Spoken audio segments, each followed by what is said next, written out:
Fala verdinhos, como é que vocês estão? Eu sou o Luiz da Minha Verdinha e essa semana me deu muita vontade de fazer bolo. E como na semana passada eu tinha feito fruta em calda, eu aproveitei para gravar esse vídeo que é sobre o uso de fruta em calda em bolo. Quando você faz um bolo com fruta fresca, ele costuma estragar muito rápido. No dia seguinte você tem que ter comido todo, senão ele azeda. Então aqui eu trouxe um bolo recheado com abacaxi, coco cremoso e uma massa amanteigada deliciosa.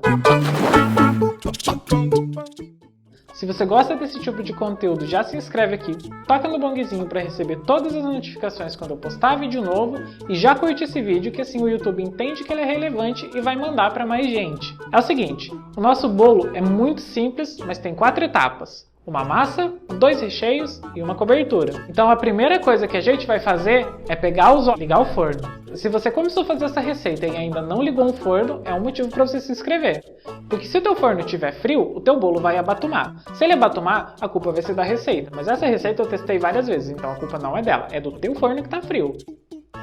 Não, mas agora é sério. Como essa massa é amanteigada, além de abatumar, a manteiga pode acabar derretendo e se separando do bolo se a temperatura não for a correta. Então já coloca o teu forno para aquecer a 180 graus para ter certeza que vai dar certo.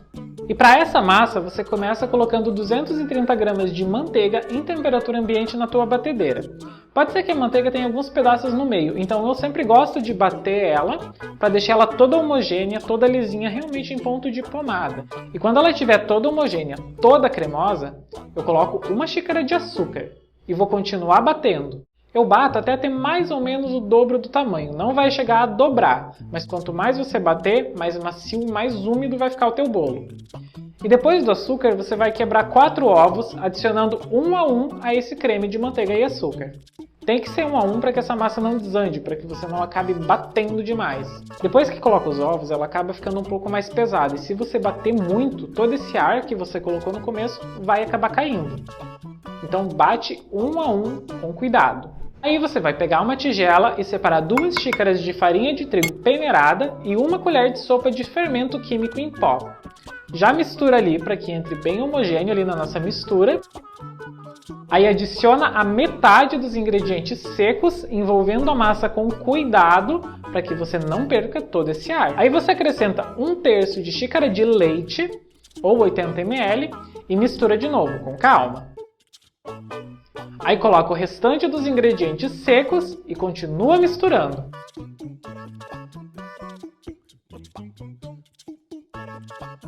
Aqui você pode colocar um extrato de baunilha, um extrato de laranja, do que você quiser. Só que se você está usando uma manteiga de qualidade, ela já vai ter um sabor muito bom, então não é necessário. Mas se você quiser, pode colocar. Aí coloca só 1 colher de chá. Aí eu separo essa mistura em 2 formas de 18 centímetros. Você pode fazer um bolo maior, só dobra essa receita, assa numa forma maior e também vai levar mais tempo no forno. Nessas duas de 18 centímetros, ficou meia hora assando. Enquanto os bolos assam, eu vou fazendo os recheios. Primeiro eu pego o meu abacaxi em calda, que eu ensinei a fazer no vídeo da semana passada, o link está aqui no cardzinho ou na descrição. Ou você até pode comprar a fruta em calda pronta, porque tem bastante opção bem natural no mercado, tá? Não precisa se preocupar com isso. Só lê a lista de ingredientes. Aí você vai colocar todo o líquido em uma panela com 1 xícara de açúcar e vai pegar a fruta e picar muito bem. Eu gosto de tirar o miolinho para não ficar aquele pedaço duro no meio do bolo.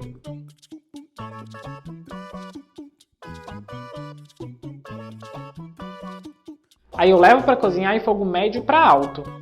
Quando essa calda estiver um pouquinho mais grossa, eu coloco 1 colher de sopa de manteiga e mexo ela até que a manteiga derreta toda. Aí eu desligo e deixo esfriar. Para o recheio de coco, eu começo com 1 caixinha de leite condensado, 4 gemas peneiradas, para tirar aquela película para não ficar um sabor muito forte de ovo, 1/3 de xícara de coco ralado, 1 xícara de leite e misturo isso tudo muito bem, para já entrar no fogo misturado.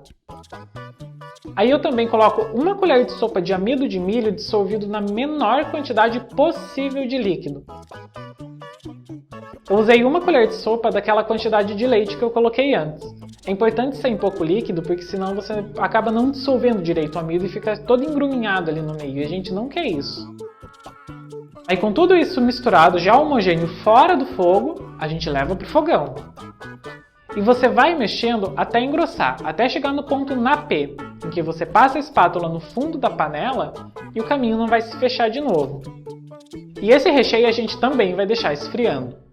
Quando você vai montar bolo, tanto a massa quanto os recheios quanto a cobertura precisa estar tudo em temperatura ambiente ou gelado. Se tiver quente, a massa vai acabar se rasgando toda, os recheios vão deslizar, é um caos. E nesse meio tempo a gente faz um merengue suíço, com as 4 claras que sobraram das gemas ali do creme de coco e 1,5 xícaras de açúcar. Para cobertura de bolo, torta, eu gosto do merengue suíço, que é esse que a gente cozinha em banho-maria. Porque, na minha concepção, ele é muito mais estável que o italiano e o francês. Mas é a minha opinião. Também pode cobrir o teu bolo com o buttermilk, que eu já ensinei aqui no bolo de Dia dos Namorados, com chantilly, com ganache, com o que você quiser. Mas só que como a gente já tem manteiga na massa e nos 2 recheios, eu não quero colocar mais uma coisa gordurosa. Então eu faço o merengue. Deixa essas claras ali no banho-maria, sempre mexendo até que todo o açúcar tenha se dissolvido. Você pode passar o dedo ali e não pode ter nem um grãozinho. Quando não sentir mais nada nessa mistura, você leva para a batedeira. E ali na batedeira você vai bater até chegar em picos firmes, que você levanta o teu batedor e o pico se mantém em pé.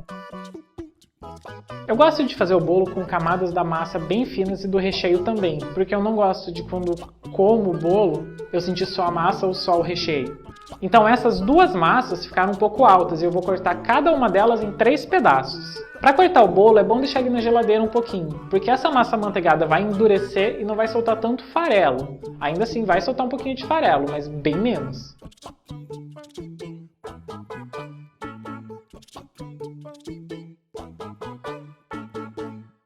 Depois de cortado, eu coloco dentro da forma que eu assei, eu tirei para vocês conseguirem ver melhor, e vou passar o meu creme de coco primeiro. Ah, não vai umedecer? Não, não vou umedecer, porque eu vou colocar agora outra camada de massa, coloco o abacaxi,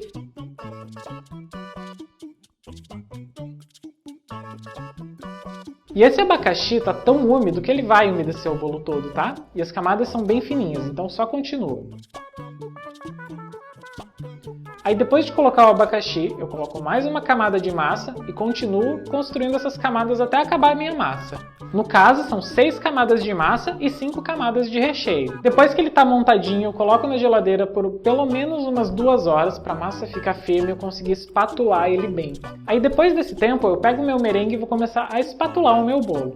Depois que eu espatulei e deixei ele mais retinho, eu vou começar só a dar uns tapinhas com a espátula para levantar uns picos. E em cima eu só faço um espiral.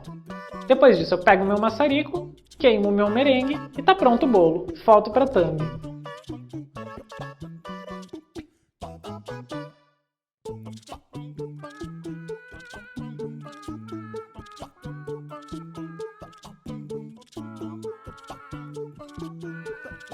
Esse foi o vídeo de hoje, espero que vocês tenham gostado. Até a próxima, se você fizer essa receita me marca no Instagram.